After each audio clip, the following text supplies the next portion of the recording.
बोलो जयकारा बोल मेरे श्री गुरु महाराज जी की जय।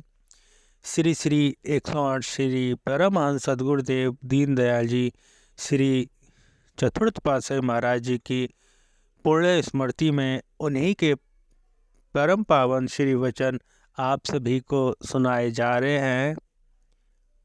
प्रत्येक मानव में एक चेतन सत्ता अथवा शक्ति प्राकृतिक रूप से विद्यमान है, जिसके अलौकिक तथा दिव्य प्रभाव से उसका धारण करने वाला मनुष्य प्रायः स्वयं अनभिज्ञ है। वह चेतन शक्ति प्रकाश रूपा, आनंद रूपा तथा शांति स्वरूपा है, क्योंकि वह सत्य चित्त आनंद में सत्ता है। किंतु उस पर माया मोह तथा अज्ञान के स्थूल आवरण इतने घने चढ़ गए हैं कि वह चेतन शक्ति उन आवरणों में दब कर रह गई है, जिसके कारण अपने में प्रकाश, सुख तथा आनंद का दिव्य स्रोत धारण करने वाला मानव सुख, शांति तथा आनंद से वंचित दिखाई देता है और प्रतिपल कलेश तथा कल्पना आदि का शिकार बना है। ऐसे जीवन को संतों ने धिक्कार के योग्य कहा है कि चेतन सत्ता तो अपने घट में तथा अपने निकट विद्यमान है, परंतु मनुष्य उससे कुछ भी लाभान्वित नहीं हो रहा। संत तुलसीदास जी कहते हैं कि ऐसा प्रतीत होता है मानो संसार मोतियाबिंद के रोग से ग्रसित है। जिस प्रकार मोतियाबिंद के रोगी को अपने निकट की वस्तुएं भी नहीं दिखाई देती, वैसे ही आम तौर पर जगत के प्राणियों की दशा है कि घट ही में मालिक की ज्योति तथा प्रकाश रखते हुए उसे देख नहीं सकते। सत्पुरुषों का कथन है कि ये वह चेतन शक्ति है जिसकी महिमा वेद, शास्त्र तथा पुराण भी नेति नेति कहकर गाते हैं। कितने खेत की बात है कि इतनी महान शक्ति को अपने भीतर धारण करने वाला जीव दुखी है। ये तो उसी प्रकार है जैसे कोई बड़ा धनाढ्य होकर भी दर दर का भिखारी बना फिरे।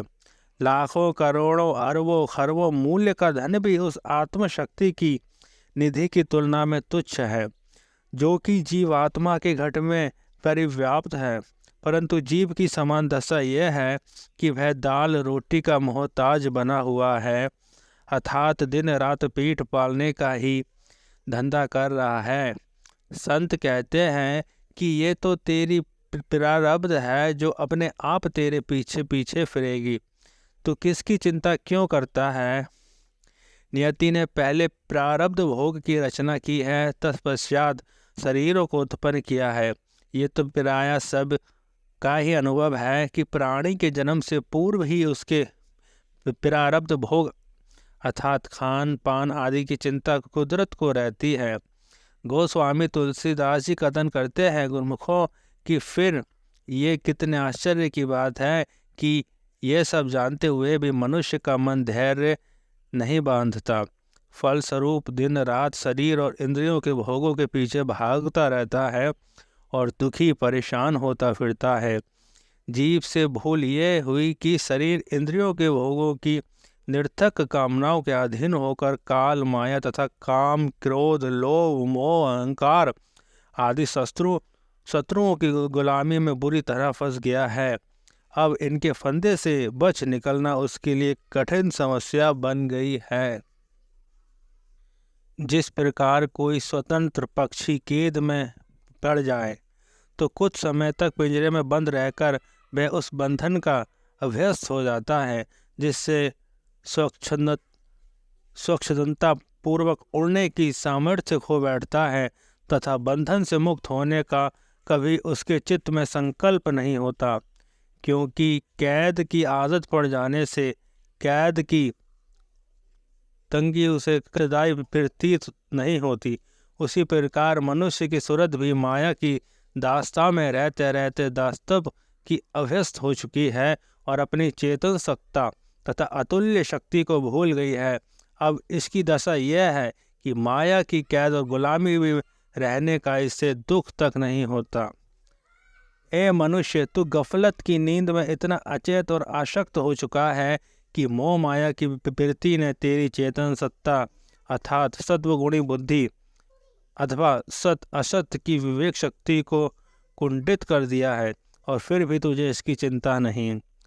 इसमें तनिक मात्र भी अतिशयोक्ति नहीं कि माया के मोह ने ही मनुष्य की विवेक शक्ति को कुंठित कर दिया है। अन्यथा मनुष्य तो अपने यथार्थ रूप से अत्युक्त बुद्धि तथा सूक्ष्म विवेचन शक्ति रखने वाला प्राणी है। अब उससे में सामर्थ्य छीन ली गई है, इसी कारण दीन दुखी हो रहा है। परम संत श्री कबीर साहिब जी फरमाते हैं कि माया के मोह ने जीव को धोखा देकर तथा भ्रमित करके उससे उसका ज्ञान रूपी बहुमूल्य रतन हर लिया है। अब जीव भरे बुले की परख कर सकने के योग्य ही नहीं रहा, इसलिए भ्रष्ट हो रहा है।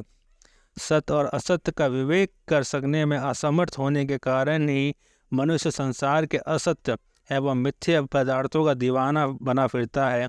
संत कहते हैं कि ब्रह्म दृष्टि से संसार की जितनी भी रचना दिखाई देती है, ये सब असत्य और मिथ्या है। माया के इन पदार्थों में नियतता एवं स्थिरता कदापि नहीं है। ब्रह्म दृष्टि से देखने में ही ये अच्छे और आकर्षक प्रतीत होने वाले पदार्थ हैं। आरिफों का कथन है कि गुरुमुखों, आरिफ कौन है? वे महापुरुष जो सत्य और असत्य की परख रखते हैं तथा दूसरों का ये परखक प्रदान करते हैं।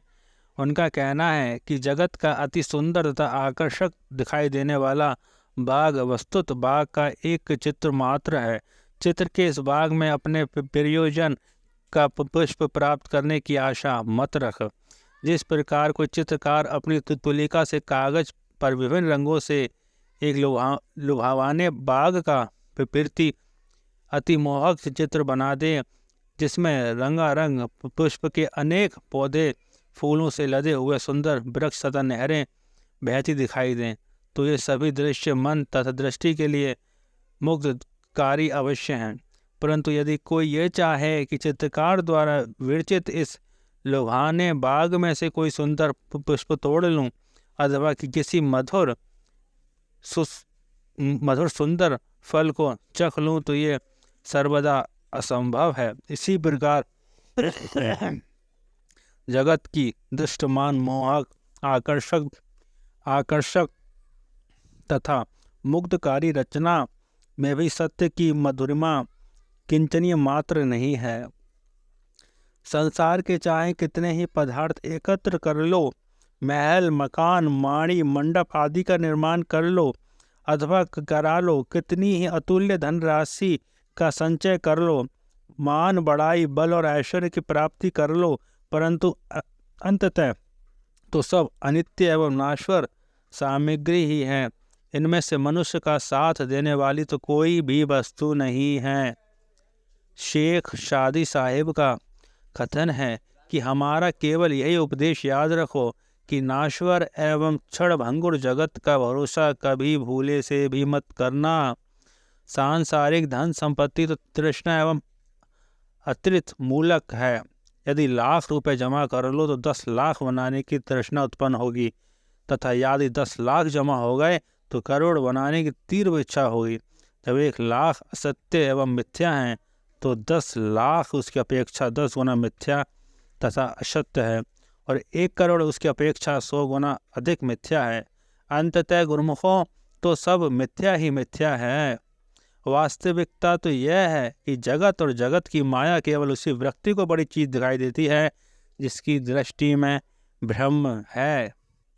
केवल भ्रमित दृष्टि वाले व्यक्ति की नज़रों में ही दुनिया बड़ी चीज बसाती है। जैसे कि किसी व्यक्ति की आंख में दोष होने से उसे छोटी छोटी चीज़ें भी बड़ी होकर दिखाई देती है ना गुरुमुखो। संसार में जो बड़े बड़े लोग दिखाई देते हैं ना, उनकी बड़ाई केवल माया की ही बड़ाई है। इसे वास्तविक बड़प्पन नहीं कहा जा सकता, क्योंकि उनका चित्त माया विमुख है।